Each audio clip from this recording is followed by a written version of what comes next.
Hello दोस्तों, स्वागत है हमारे यूट्यूब चैनल में। और आज की क्लास में हम लोग पढ़ेंगे सीजीएल 2019-20 परीक्षा में पूछे गए इंपॉर्टेंट क्वेश्चंस के बारे में। और ये इसकी लास्ट क्लास होगी, यानी 18 शिफ्ट में हमारा एग्ज़ाम हुआ था। अगर हम बात करें तो 18 शिफ्ट में सीजीएल 2019-20 का एग्ज़ाम हुआ था और ये हमारा सेट नंबर 18 है। और यानी हम 18 सेट पूरे कंप्लीट कर लेंगे आज की क्लास के बाद में। तो चलिए स्टार्ट करते हैं आज की क्लास को और देखते हैं सबसे पहला क्वेश्चन, जो कि निम्नलिखित में से कौन सी हड्डी मानव कान का भाग नहीं है। यानी ह्यूमन ईयर से रिलेटेड कौन सी यहाँ पर बोन्स नहीं है, कौन सी हड्डी मानव कान से रिलेटेड नहीं है। तो बात की जाए इनकस, मैलियस और स्टेपिस, ये तीनों ही कान की ही हड्डियाँ हैं। ये तीनों कान की हड्डियाँ हैं। और बात करें अगर हम इनकस, मैलियस या स्टेपिस की, तो जो स्टेपिस है इसे शरीर की सबसे छोटी हड्डी। तो अगर आपसे क्वेश्चन पूछा जाए शरीर की सबसे छोटी हड्डी कौन सी होती है, तो वो होती है कान में पाई जाने वाली स्टेपिस बोन्स। सबसे छोटी हड्डी कौन सी है? स्टेपिस। उसके अलावा यहाँ पर जो सही आंसर होगा वो होगा फीमर। यानी जो फीमर हड्डी है ये मानव कान से रिलेटेड नहीं है, बल्कि ये जो है ये पाई जाती है, यानी जांघ में पाई जाने वाली हड्डी है फीमर। और ये मानव शरीर की सबसे बड़ी और सबसे मजबूत हड्डी है। तो अगर सबसे बड़ी हड्डी पूछी जाए तो वो है फीमर और सबसे छोटी कौन सी? स्टेपिस है। तो ये भी आपको यहाँ पर याद रखना है। 2-3 क्वेश्चन इस क्वेश्चन से रिलेटेड बन सकते हैं। अगला क्वेश्चन है, विश्व खाद्य प्रोग्राम कार्यक्रम संयुक्त राष्ट्र संघ की खाद्य सहायता शाखा है, इसका मुख्यालय कहाँ स्थित है। यानी जो वर्ल्ड फूड प्रोग्राम है, विश्व खाद्य कार्यक्रम है, इसकी जो शाखा है, यानी ये यूएन की ही शाखा है, यूनाइटेड नेशंस की एक शाखा है। इसका जो मुख्यालय है वो कहाँ स्थित है? तो इसका जो मुख्यालय है वो है रोम में। और अगर हम बात करें यूनाइटेड नेशंस की, तो यूनाइटेड नेशंस की कई सारी शाखाएं जैसे यूनिसेफ है, यूनेस्को है, और इनके जो मुख्यालय हैं वो अलग अलग देशों में, अलग अलग शहरों में स्थित हैं। तो उनसे रिलेटेड ऑलरेडी आपको एक वीडियो यहाँ पर ऊपर आई बटन में मिलेगा, जहाँ पर हमने यूनाइटेड नेशंस और उससे जुड़े हुए जो अदर संगठन हैं, कई सारे जो अंतर्राष्ट्रीय संगठन हैं, उनके मुख्यालय कहाँ हैं, कौन कौन से देश उसमें शामिल हैं, इन सभी के बारे में डिस्कस किया है। तो आप इस वीडियो से अच्छी तरीके से उन चीज़ों को कवर अप कर सकते हैं। अभी हम बढ़ते हैं अगले क्वेश्चन की ओर। अगला क्वेश्चन है, जीएसटी परिषद द्वारा लॉटरी पुरस्कारों के लिए निर्धारित की गई जीएसटी दर क्या है। यानी जो लॉटरी पुरस्कार होंगे उनके लिए क्या जीएसटी पे करनी होगी, उसकी जो दर निर्धारित की गई है वो कितने % है? तो ये है आपकी 28%। तो लॉटरी पुरस्कारों के लिए 28% जीएसटी दर को यहाँ पर निर्धारित किया गया है। और अगर हम बात करें जीएसटी की, तो जीएसटी को कब लागू किया गया था? तो 1 जुलाई 2017 को इम्प्लीमेंट किया गया था किसे? जीएसटी को। और इसी दिन 1 जुलाई को हम जीएसटी डे के रूप में भी मनाते हैं। और इसमें जीएसटी दरों को, यानी जो टैक्स स्लैब होती हैं, उनको यहाँ पर निर्धारित किया गया था, जिसमें 5%, 12%, 18% और 28%, यानी यही जो टैक्स स्लैब होंगी वो लगाई जाएंगी जीएसटी के अंतर्गत। तो ये भी आपको इससे रिलेटेड फैक्ट्स याद रखने। अगला क्वेश्चन है, उस मीडिया कंपनी का नाम बताएं जिसने 21 सेंचुरी फॉक्स का प्रसिद्ध स्टूडियो खरीदा है। तो आप भी, अगर आपने थिएटर पर मूवी देखी होगी या वैसे आप कोई मूवी देखी होगी, तो वहाँ पर शुरू में ही एक 21 सेंचुरी नाम से एक वहाँ पर आपको दिखाया जाता है, जो कि एक प्रसिद्ध स्टूडियो है, फॉक्स स्टार स्टूडियो। आपने देखा भी होगा कई सारी मूवी की शुरुआत में। तो इस मीडिया कंपनी का नाम आपको बताना है जिसने इस स्टूडियो को अब खरीद लिया है। तो ये जो कंपनी है ये है डिज्नी। आप अब देखते भी हैं जो हॉट स्टार है उसको भी डिज्नी ने खरीद लिया है, यानी डिज्नी हॉट स्टार वहाँ पर उसे कहा जाता है। तो ये 2019 में ही डिज्नी ने $71.3 बिलियन में इस फॉक्स स्टार स्टूडियो को ख़रीदा था, यानी 21 सेंचुरी फॉक्स के स्टूडियो को ख़रीदा था। और ये जो डिज्नी है इसकी स्थापना कब हुई थी? इसकी स्थापना हुई थी 1923 में। और इसके जो फाउंडर थे वो कौन थे? Walt Disney. इन्हीं के नाम पर इसका नाम डिज्नी है। और वाल्ट डिज्नी का नाम आप जानते होंगे, ऑस्कर पुरस्कारों में 36 बार ऑस्कर पुरस्कार जीता था वाल्ट डिज्नी ने। तो इनका नाम आपको याद रखना है और इस कंपनी का नाम याद रखना है जिसने 21 सेंचुरी फॉक्स के प्रसिद्ध स्टूडियो को खरीदा है। अगला क्वेश्चन है, सर थॉमस रो इंग्लैंड के किंग जेम्स प्रथम के आधिकारिक राजदूत के रूप में किस मुगल सम्राट के दरबार में आए थे? तो सर थॉमस रो किस मुग़ल सम्राट के दरबार में आए थे। तो यहाँ पर जो आपका सही आंसर होगा वो होगा जहांगीर। तो जहांगीर के ही दरबार में आए थे 1615 ईस्वी में सर थॉमस रो, उसके अलावा कैप्टन हॉकिंस।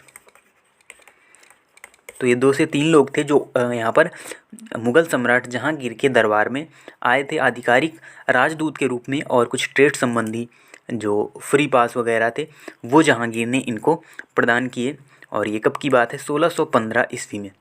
जहांगीर की बात की जाए, जहांगीर किसका पुत्र था? जहांगीर अकबर का पुत्र था। और ये सभी मुग़ल सम्राट ही हैं, औरंगजेब, अकबर, शाहजहाँ और जहांगीर। अगला क्वेश्चन है, पर्यटक स्थल अरकू घाटी। अरकू घाटी जो कि एक पर्यटक स्थल है, दक्षिण भारत के निम्न में से किस शहर के निकट स्थित है? यानी किस शहर के निकट स्थित है ये आपको बताना है। तो बात करें अगर हम अरकू घाटी की, तो ये हमारा स्थित है कहाँ पर? अरकू घाटी स्थित है आंध्र प्रदेश में। आंध्र प्रदेश में स्थित है। और आंध्र प्रदेश में कौन सा एरिया होगा? तो जाहिर सी बात है पूर्वी घाट वाला एरिया होगा, क्योंकि पूर्वी साइड में स्थित है आंध्र प्रदेश, जबकि वेस्टर्न घाट वाले एरिया कहाँ स्थित है? पश्चिमी और स्थित है कौन सा? पश्चिमी घाट। और पूर्वी तरफ स्थित है पूर्वी घाट। तो यहाँ पर जो ये अरकू घाटी है इसे माना जाता है ऊटी ऑफ आंध्रा भी इसे कहा जाता है। यानी जिस प्रकार से मेन जो ऊटी है वो तो आपको वेस्टर्न घाट में मिलेगी, लेकिन ऊटी ऑफ आंध्र किसे कहा जाता है? अरकू घाटी को कहा जाता है। तो यहाँ पर आपसे पूछा जा रहा है, देखिए आंध्र प्रदेश आपसे नहीं पूछा गया, आपसे पूछा गया है किस शहर के निकट है। तो यहाँ पर आंध्र प्रदेश का ही शहर है विशाखापट्टनम, और इसी के निकट स्थित है अरकू घाटी। अब हम बढ़ते हैं अगले क्वेश्चन की ओर। और अगला क्वेश्चन है, लगभग 600 वर्षों तक परित्यक्त रहने के बाद सांची की खोज किस वर्ष की गई? यानी किस वर्ष जो सांची है, जहाँ पर सांची के स्तूप के नाम से हम बेसिकली इसे जानते हैं, तो ये कहाँ, यानी किस वर्ष इसकी खोज की गई थी? तो इसकी खोज की गई सन 1818 में। 1818 में यहाँ पर खोज की गई इसकी सांची की। और खोज किसने की थी?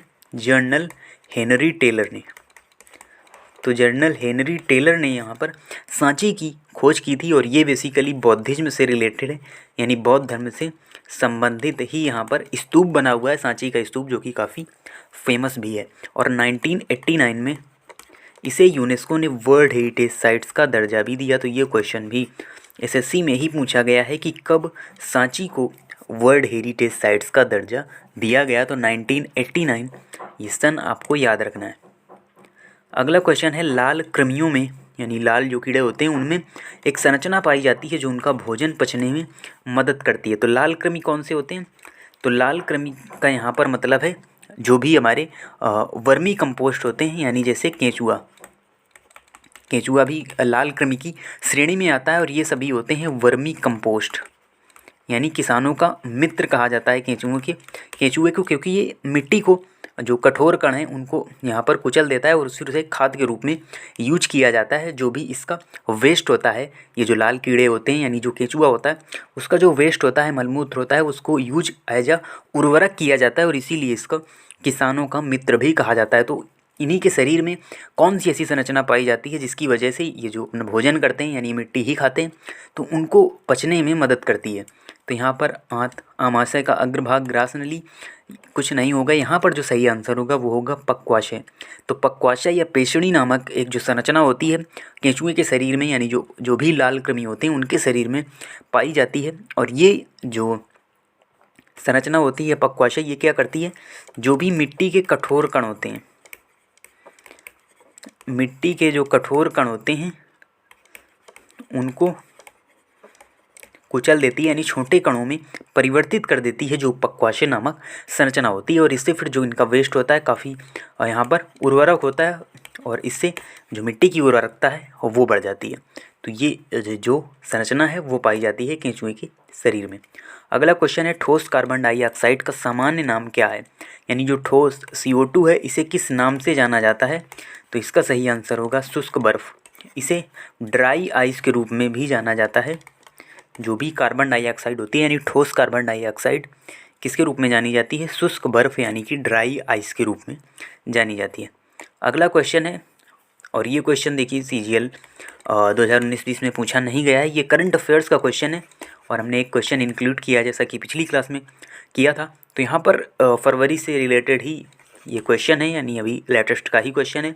हाल ही में तोरज्ञा नामक महोत्सव किस राज्य में मनाया गया, कहाँ पर जो तोरग्या महोत्सव है वो मनाया गया। तो यहाँ पर सही आंसर होगा अरुणाचल प्रदेश। तो अरुणाचल प्रदेश का ये एक फेस्टिवल है तोरग्या महोत्सव, जो कि यहाँ पर मनाया गया, कहाँ पर, अरुणाचल प्रदेश में मनाया गया। उसके अलावा बात करें अगर हम असम की, तो असम में बिहू नामक त्यौहार मनाया जाता है और भी कई सारे फेस्टिवल हैं जो अलग अलग राज्यों से रिलेटेड हैं। तो ये हमारे आज के इम्पोर्टेंट 10 क्वेश्चन थे। और आज की क्लास के साथ ही जो हमारी 2019-20 जीके के क्वेश्चन थे वो हमारे यहाँ पर कंप्लीट होते हैं। और 18 सेट, जैसा कि हमने आपसे कहा था, 18 सेट हम कंप्लीट करेंगे तो उनको हम अच्छी तरीके से कंप्लीट कर चुके हैं। यानी हर एक क्लास में हम 10 क्वेश्चन डिस्कस करते हैं विद डिटेल इन्फॉर्मेशन उससे बनने वाले अदर क्वेश्चंस के साथ भी। तो यानी टॉप 180 क्वेश्चंस हमको मिल चुके हैं CGL 2019-20 एग्ज़ाम के। तो वैसे तो एक शिफ्ट में 25 क्वेश्चन पूछे जाते हैं, लेकिन जो करंट के क्वेश्चन हैं वो हमारे कोई काम के नहीं हैं, और जो काफ़ी इजी क्वेश्चन होते हैं वो भी हम यहाँ पर हटा देते हैं। तो 25 में से टॉप 10 क्वेश्चन हम आपको डेली कराते हैं हर एक शिफ्ट से रिलेटेड। तो टॉप 180 क्वेश्चन का कंपाइलेशन आपको मिल चुका है। और इसी प्रकार से हमने 20 सेट कंप्लीट किए हैं किसके, 2020-21 CGL एग्ज़ाम के। तो उसमें भी आपको टॉप 200 क्वेश्चंस का कंपाइलेशन वो मिल जाएगा। तो केवल आपको यही क्वेश्चन पढ़ने हैं, क्योंकि अगर आप प्रीवियस ईयर भी पढ़ते हैं तो अगर आप पूरे 25 क्वेश्चन पढ़ते हैं तो आपके कोई काम के नहीं है, क्योंकि करंट अब वो वाली नहीं पूछी जाएगी, 2018-19 की नहीं पूछी जाएगी, बल्कि 2021 की पूछी जाएगी। तो ये जो क्वेश्चन है ये हमेशा आने वाले क्वेश्चन है, यानी स्टैटिक पार्ट के क्वेश्चन है, जो जियोग्राफी, हिस्ट्री हो गई या हमारी जो भी अदर सीक्वेंट्स हो गए उनसे रिलेटेड। तो आप इसी तरीके से इस प्लेलिस्ट को फॉलो करें, ये टॉप 180 क्वेश्चन जरूर करें, और साथ ही साथ टॉप 200 क्वेश्चन भी करें CGL 2020 एग्ज़ाम के। और इसके बाद अब जो हमारी क्लासेस आएगी वो नेक्स्ट क्लास मंडे को आएगी, और अब हम इंग्लिश के क्वेश्चन करने वाले हैं 2019-20 एग्ज़ाम के। जो इंग्लिश के क्वेश्चन होंगे उनको हम सॉल्व करेंगे। GS हम काफ़ी हद तक कंप्लीट कर चुके हैं, जो भी क्वेश्चन थे 10 सेट थे इनसे रिलेटेड। तो एडवांस में आपको होली की शुभकामनाओं सहित हम आज ये क्लास अपनी कंप्लीट करते हैं। तो मिलते हैं आपसे नेक्स्ट वीडियो में, नेक्स्ट क्लास, नई सीरीज के साथ, और तब तक के लिए धन्यवाद।